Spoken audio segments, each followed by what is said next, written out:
À Washington, loin des projecteurs, mais au cœur du pouvoir, une confrontation feutrée se joue depuis des années dans les bureaux du Congrès et les cercles d'influence où deux rivaux historiques du Maghreb, l'Algérie et le Maroc, s'affrontent dans un duel discret mais acharné.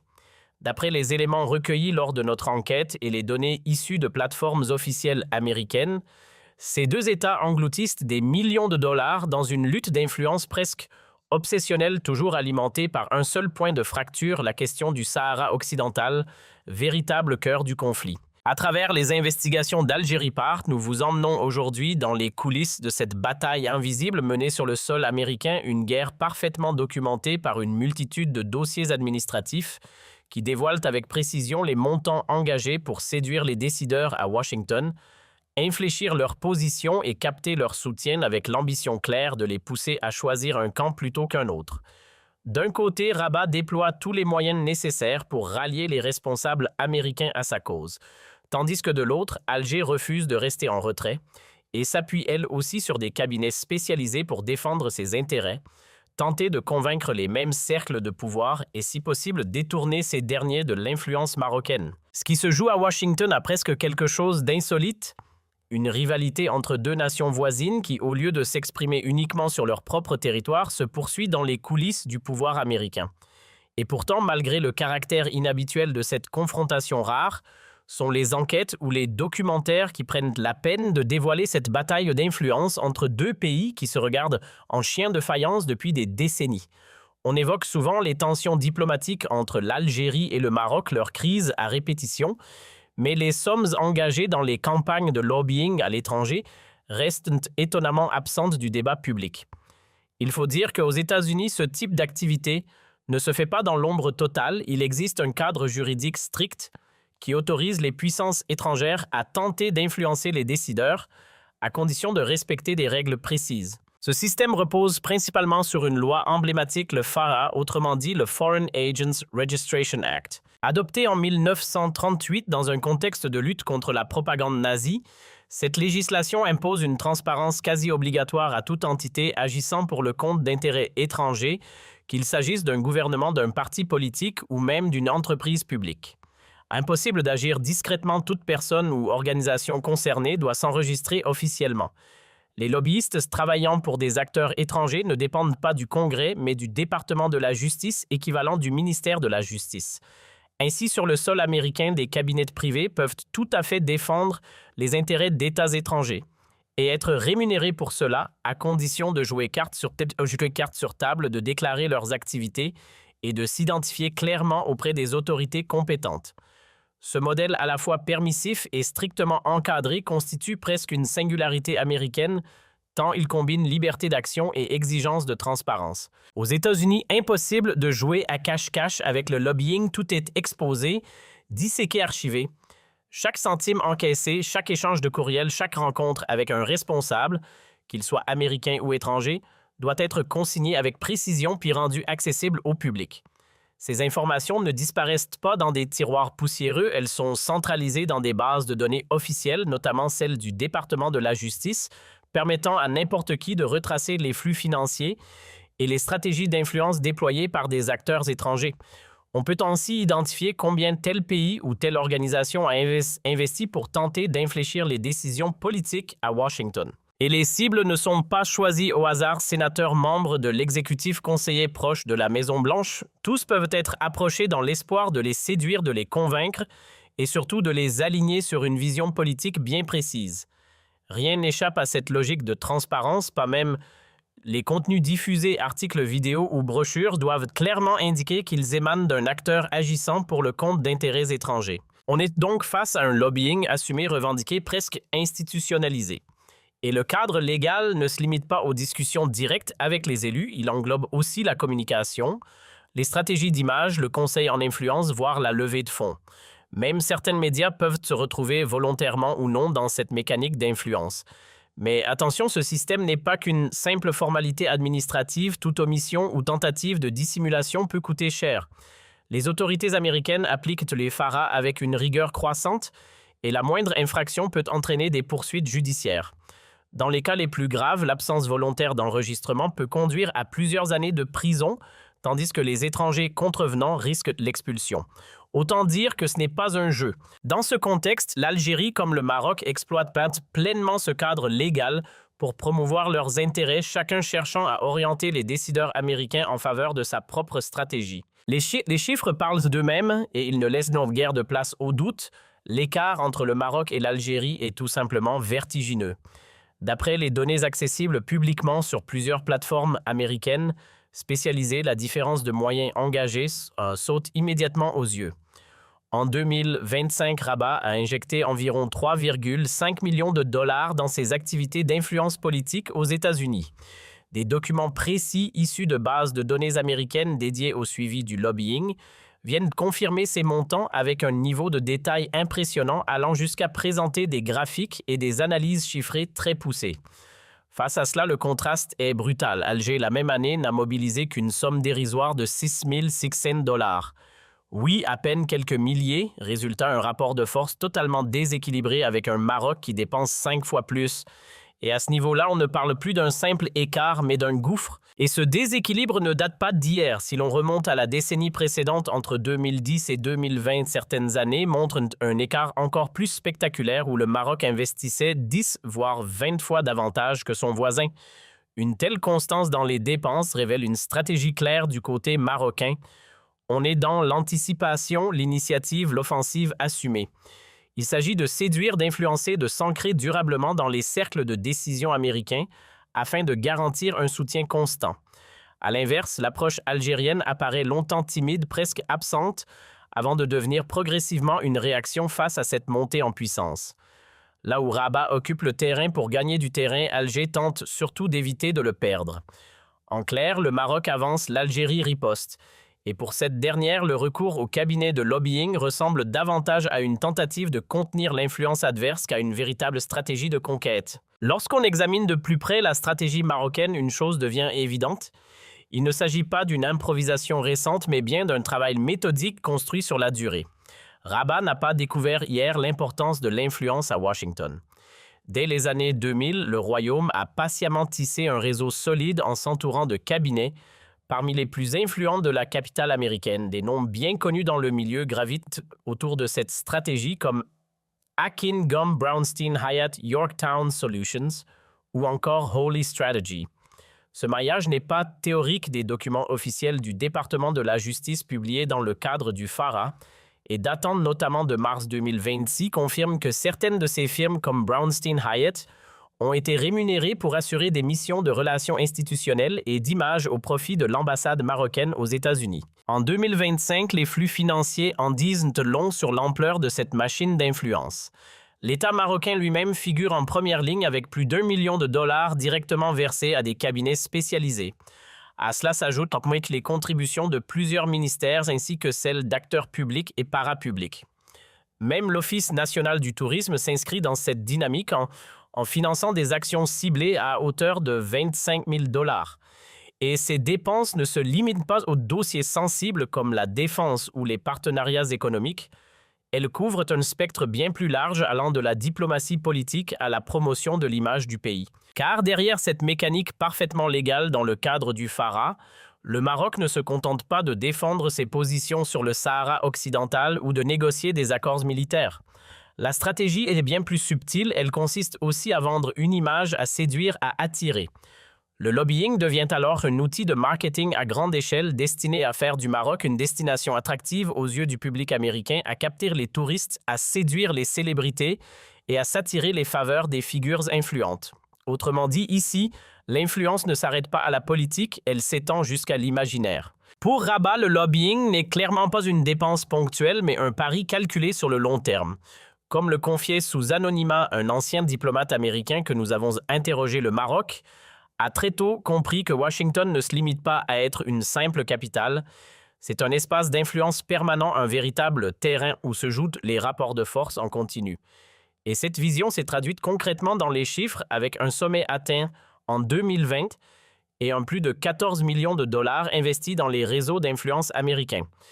Une année loin d'être anodine puisqu'elle correspond à la mise en œuvre des accords d'Abraham, ces accords de normalisation entre le Maroc et Israël qui ont valu au Royaume un geste politique majeur de l'administration Trump, la reconnaissance de sa souveraineté sur le Sahara occidental. À l'inverse du côté algérien, le contraste est saisissant. Pendant longtemps, Alger a semblé regarder ce jeu à distance, privilégiant une posture de non-alignement et misant davantage sur les institutions internationales comme l'ONU ou l'Union africaine pour défendre ses positions. Le recours aux cabinets privés d'influence restait marginal, presque inexistant. Les chiffres parlent d'eux-mêmes. Jusqu'en 2022, les dépenses officielles consacrées à ces activités ne dépassaient même pas les 1 000 $ par an. Une somme dérisoire face aux millions injectés par le Maroc. Difficile de ne pas y voir un décalage frappant, presque embarrassant. Mais ce positionnement a fini par évoluer.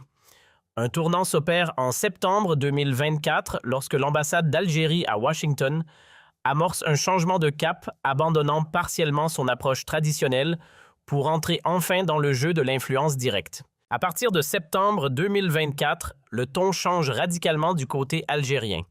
Fini le recours quasi exclusif aux tribunes multilatérales comme l'ONU ou l'Union africaine, finit aussi le dialogue classique dans le cadre strict des relations diplomatiques traditionnelles. Ce virage intervient dans un contexte politique bien particulier aux États-Unis au moment où la scène électorale s'agitait et où le retour de Donald Trump devenait de plus en plus probable jusqu'à être confirmé. Face à cette nouvelle donne, Alger décide de revoir sa copie.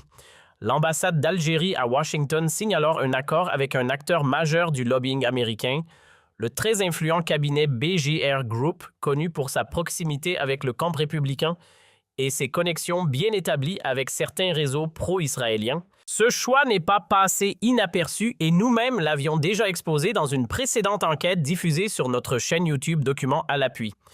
Dans cette émission, nous avions mis en lumière les contours d'un accord pour le moins déroutant.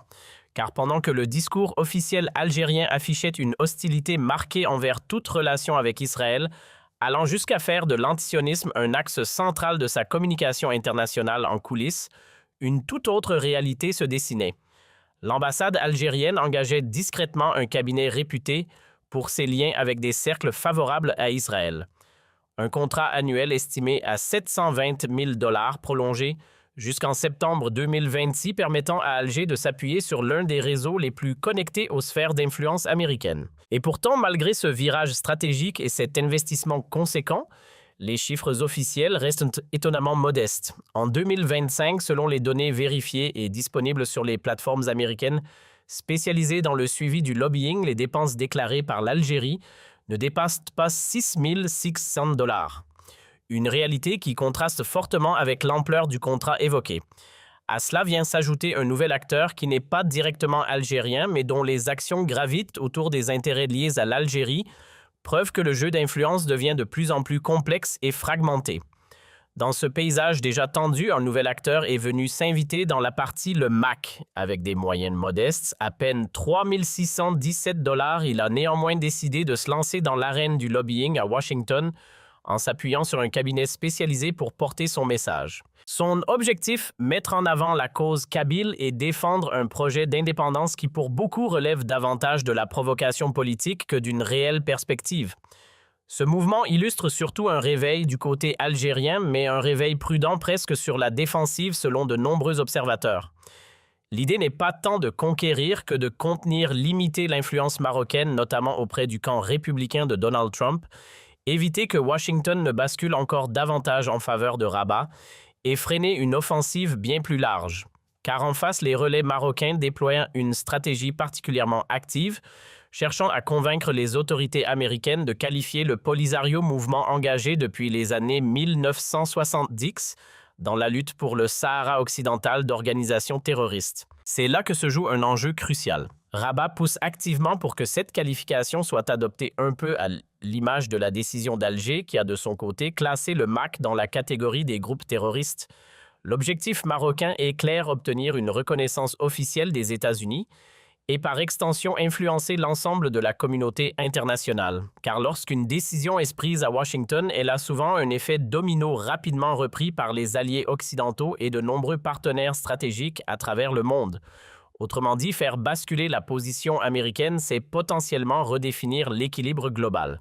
Face à cela, l'Algérie tente de bloquer cette dynamique à tout prix, car si le Polisario venait à être étiqueté comme organisation terroriste, Alger perdrait un levier majeur dans le dossier du Sahara occidental, un atout stratégique qu'elle ne peut tout simplement pas se permettre de voir disparaître. Il ne faut pas perdre de vue un élément central. Alger reste le principal soutien financier et politique du Polisario qu'elle appuie dans sa lutte persistante pour l'indépendance du Sahara occidental. Et c'est précisément là que tout converge, car au fond, ce territoire disputé n'est pas qu'un simple différend régional, c'est une véritable ligne de fracture, une braise permanente qui alimente les tensions entre les deux voisins. Le Sahara occidental agit comme un accélérateur de rivalité, un catalyseur qui transforme chaque désaccord en affrontement stratégique. Derrière les montants évoqués et les contrats de lobbying se cache en réalité un enjeu bien plus profond. Depuis les décisions prises en 2020 sous l'administration de Donald Trump et consolidées par la suite, le Maroc a su transformer son influence à Washington en levier pour renforcer une avancée diplomatique majeure. Dans cette optique, les cabinets américains engagés par Rabat ne ménagent pas leurs efforts, rencontres à répétition avec des membres du Congrès, échanges avec les responsables du Pentagone, dialogue avec les états-majors militaires et les think tanks les plus influents. Tout est orchestré pour sécuriser le soutien américain tant sur le plan militaire qu'économique et pour ancrer durablement l'idée d'une souveraineté marocaine sur le Sahara occidental. En face, l'Algérie, pourtant soutien historique du Polisario, a vu son poids diminuer progressivement dans les cercles de décision à Washington. Le partenariat avec BGR marque certes une tentative de repositionnement, une volonté d'entrer pleinement dans ce jeu d'influence, mais le décalage reste évident. Le retard accumulé est loin d'être comblé. D'ailleurs, selon un analyste du Quincy Institute for Responsible Statecraft, le dispositif marocain se distingue par sa diversité et son approche offensive, là où la stratégie algérienne apparaît encore plus ciblée, mais surtout beaucoup moins anticipatrice. Face à cette machine bien huilée, la stratégie algérienne apparaît beaucoup plus ciblée, presque chirurgicale, mais surtout dictée par la réaction plutôt que par l'anticipation. Alger tente tant bien que mal de réduire l'écart et de ne pas se laisser distancer par Rabat. Il faut toutefois rappeler un point essentiel, tout ce jeu d'influence s'inscrit dans un cadre parfaitement légal et transparent. Le dispositif FARA oblige à détailler minutieusement chaque transaction, chaque contrat signé et les objectifs poursuivis. Des plateformes spécialisées comme OpenSecret se contentent d'agréger ces données publiques pour offrir une lecture claire des flux financiers liés au lobbying aux États-Unis.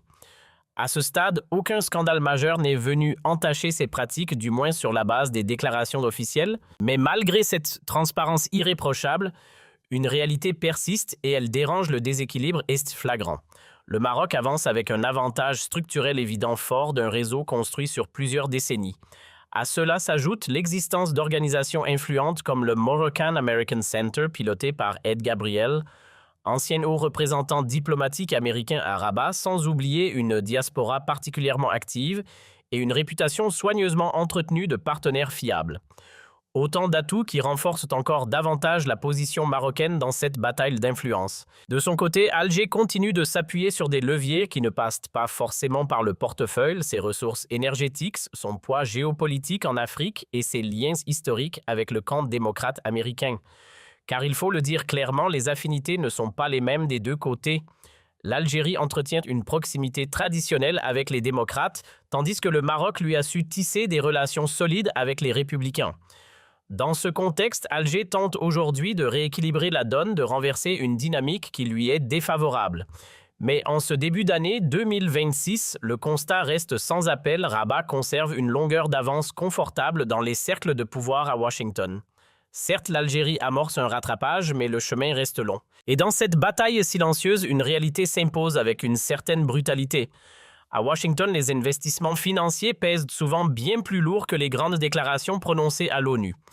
Les discours solennels à New York ont leur place, mais les véritables décisions se façonnent ailleurs dans des bureaux feutrés loin des tribunes officielles. C'est là que se redessinent les équilibres mondiaux, là où la géopolitique prend une dimension très concrète. Alors oui, voir l'Algérie entrer enfin dans cette logique d'influence est perçu comme une évolution positive. Peut-être tardive, certes, mais devenue indispensable. Car dans ce jeu, ne pas agir revient tout simplement à disparaître.